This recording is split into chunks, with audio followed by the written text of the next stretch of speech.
Mother's Day is coming up on May 14th, and here's an idea for a book that would make a great gift for mom. It is the first anthology from Relevant Pages Press called I Heart Mom. Listen to this description. Motherhood, one word that can say so many different things. We have brought together 20 amazing authors who have shared their real experience with motherhood, their truth in the most honoring of ways, real struggles, real sacrifice, real life situations. And if one of those writers there who contributed to the anthology looks familiar, it's because it's CSRA's own Lisa Tyndall.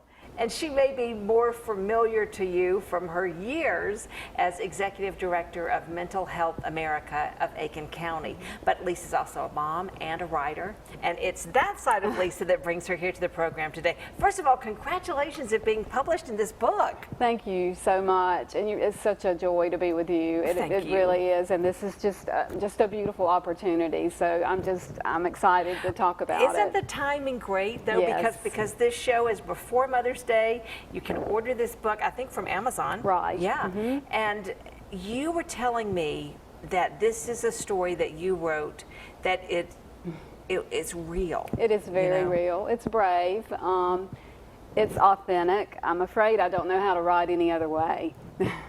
And it's about me as an empty nester. And it parallels the story of Rebecca from the Bible, something that, if you're like me, very rarely do you delve into the Old Testament. It's a little challenging. But Rebecca, I happened upon her story of how she tried to make Jacob into Esau and vice versa. And it really kind of rested with me that sometimes as moms we come to a place when we do the very best we can, but then we realize maybe I was a little pushy. Maybe I had an idea different than what God had. So it's my story of just the joy of having children who are wonderful, and I'm blessed, and I'm just blessed with my children. They're wonderful. But when you see them becoming who God meant them to be, it is just a beautiful thing, and it's also just an awakening almost, an awareness. So I was thrilled to be able to take the time to write and then to be selected for this book. I really congratulate you for that, because I know that when you submit work, you're probably always kind of holding your breath and hoping that you get picked.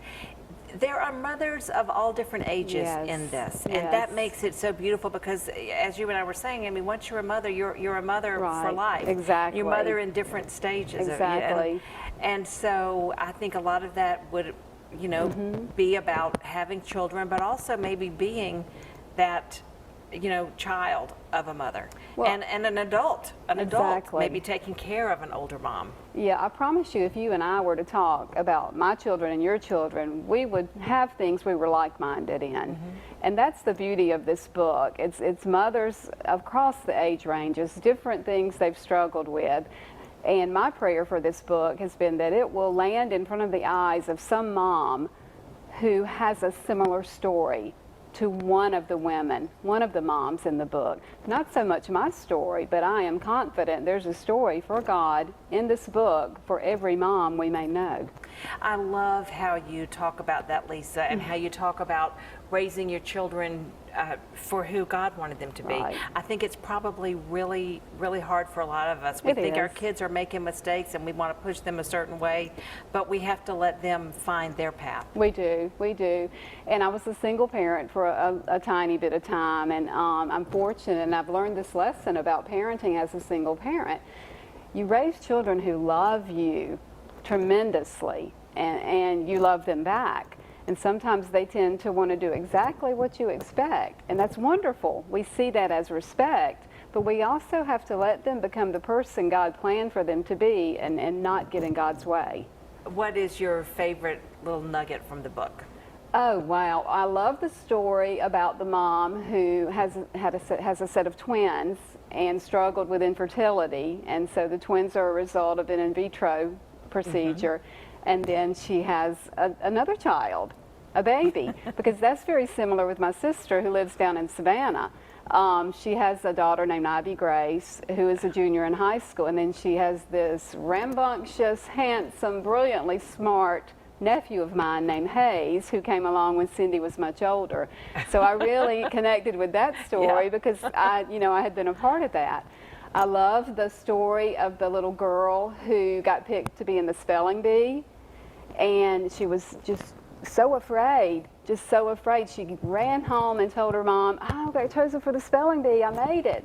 But then they helped her navigate that stage fright and that fear and helped her get through that process. And I can't remember how far she went in the spelling bee. I know she didn't win, but it was just a beautiful story of celebrating your children's accomplishments, but also acknowledging the hard stuff for children. Thanks so much for being here with us today, Lisa Tyndall. Thank you. If you see a lot of purple this month, there's a reason why the royal color is raising awareness about an often misdiagnosed and misunderstood illness. Jade Melius will share her battle with lupus after the break. Have you been